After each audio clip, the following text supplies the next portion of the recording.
जरा अपने आसपास देखिए। आपका स्मार्टफोन, एक इलेक्ट्रिक कार या फिर वो सोलर पैनल जो हमारे शहरों को रोशन कर रहे हैं, इन सब में एक बात कॉमन है। ये सभी कुछ ऐसे घटकों पर निर्भर हैं जो दिखते तो नहीं लेकिन हैं बेहद जरूरी, और वो हैं महत्वपूर्ण खनिज।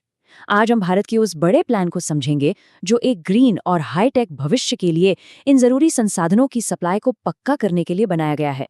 तो आखिर किसी मिनरल को क्रिटिकल या महत्वपूर्ण क्या चीज बनाती है? देखिए, इसके दो मुख्य कारण हैं। पहला, हमारी इकोनॉमी के लिए वो कितना जरूरी है, और दूसरा, उसकी सप्लाई में रुकावट आने का कितना ज्यादा रिस्क है। इसे ऐसे समझिए, अगर बैटरी बनाने के लिए जरूरी कोई खनिज अचानक मिलना बंद हो जाए तो इसका असर सिर्फ गाड़ियों या फोन के प्रोडक्शन पर नहीं पड़ेगा, ये सीधा सीधा हमारी राष्ट्रीय सुरक्षा का मामला बन जाएगा।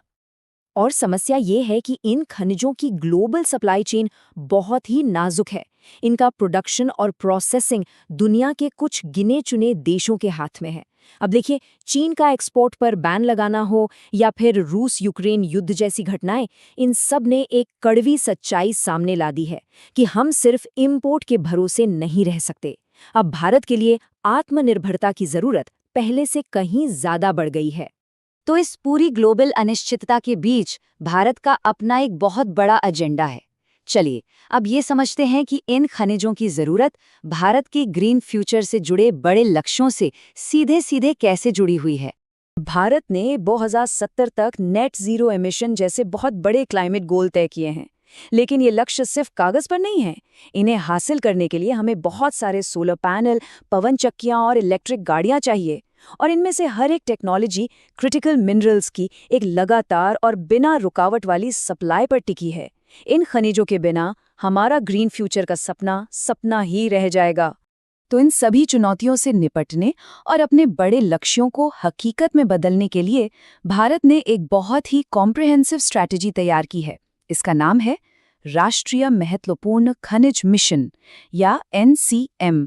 तो इस विश्लेषण में हम इस मिशन के 3 मुख्य पिलर्स को समझेंगे। पहला, अपने ही देश में प्रोडक्शन बढ़ाना।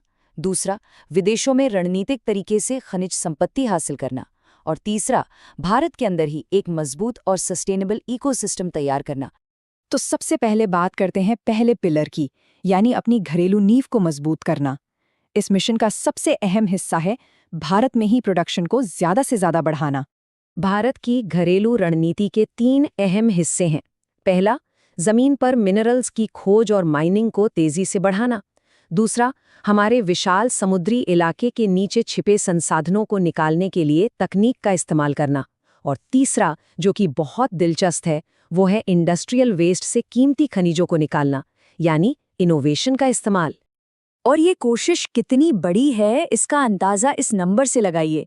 सरकार भारत की खनिज संपदा का पूरा नक्शा तैयार करने के लिए 1200 नई एक्सप्लोरेशन परियोजनाएं शुरू करने वाली है। ये अपनी असली घरेलू क्षमता को अनलॉक करने के लिए एक बहुत बड़ी पहल है। और ये सिर्फ प्लान्स नहीं हैं, काम असल में हो रहा है। जियोलॉजिकल सर्वे ऑफ इंडिया यानी GSI की क्रिटिकल मिनरल परियोजनाएं, जहां 2020-21 में सिर्फ 65 थीं, वहीं 2024-25 में ये बढ़कर 195 हो गई हैं। ये दिखाता है कि मिशन जमीन पर असर डाल रहा है। अब प्रोडक्शन को रफ्तार देने के लिए सरकार प्राइवेट सेक्टर के लिए भी दरवाजे खोल रही है। एक बड़े पॉलिसी बदलाव के तहत लिथियम, निकल और रेयर अर्थ एलिमेंट्स जैसे अहम मिनरल्स के ब्लॉक्स की एक के बाद एक नीलामी की जा रही है। इसका मकसद साफ है, घरेलू खनन में तेजी लाने के लिए प्राइवेट इन्वेस्टमेंट और एक्सपर्टाइज को लाना। और देखिए, भारत सिर्फ पारंपरिक माइनिंग पर ही निर्भर नहीं है। सरकार गहरे समुद्र में पॉलीमेटालिक नोड्यूल्स की खोज कर रही है। साथ ही इंडस्ट्रियल वेस्ट जैसे खदानों से निकला मलबा या पावर प्लांट्स की राख, इनसे मिनरल्स निकालने के लिए नियमों को आसान बना रही है। ये एक सर्कुलर इकोनॉमी की तरफ एक बहुत ही स्मार्ट कदम है। घर में प्रोडक्शन बढ़ाना तो जरूरी है ही, लेकिन एक सच्चाई ये भी है कि अपनी सारी जरूरतें पूरी करने के लिए हमें भारत की सीमाओं से बाहर भी देखना होगा। और यहीं पर इस मिशन का दूसरा पिलर काम आता है। इसका एक बहुत अच्छा उदाहरण है काबिल का काम।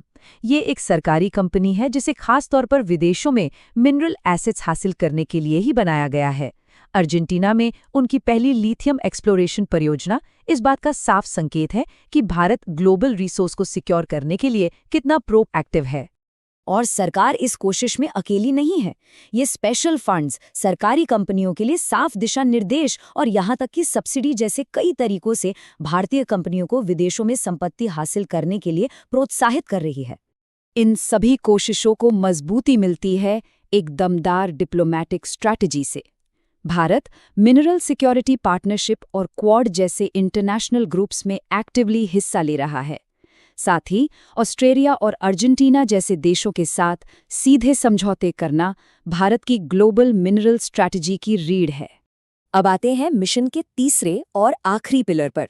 ये सिर्फ माइनिंग या विदेशों से मिनरल लाने के बारे में नहीं है, ये एक पूरे आत्मनिर्भर इकोसिस्टम को बनाने के बारे में है। ये समझना बहुत जरूरी है कि ये मिशन सिर्फ खदानों तक ही सीमित नहीं है। इसका नजरिया बहुत बड़ा है।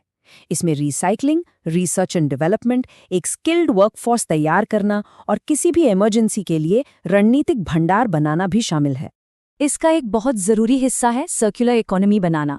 मिशन से पहले रिसाइकलिंग का सेक्टर ज्यादातर अनऑर्गेनाइज था। अब सरकार इसे फॉर्मल बनाने और बढ़ावा देने पर फोकस कर रही है। स्क्रैप और ई-वेस्ट जैसी चीजों पर इंपोर्ट ड्यूटी हटाना कीमती मिनरल्स की रिकवरी को बढ़ाने की दिशा में एक बड़ा कदम है। तो कुल मिलाकर ये मिशन भविष्य के लिए एक बड़ा निवेश है।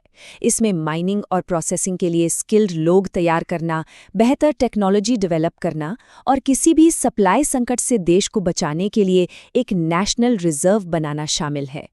इसे खुद खान मंत्रालय के शब्दों में ही समझें तो इस मिशन का आखिरी मकसद भारत के लिए एक ग्लोबल लेवल पर कॉम्पिटिटिव और मजबूत क्रिटिकल मिनरल इकोसिस्टम का निर्माण करना है।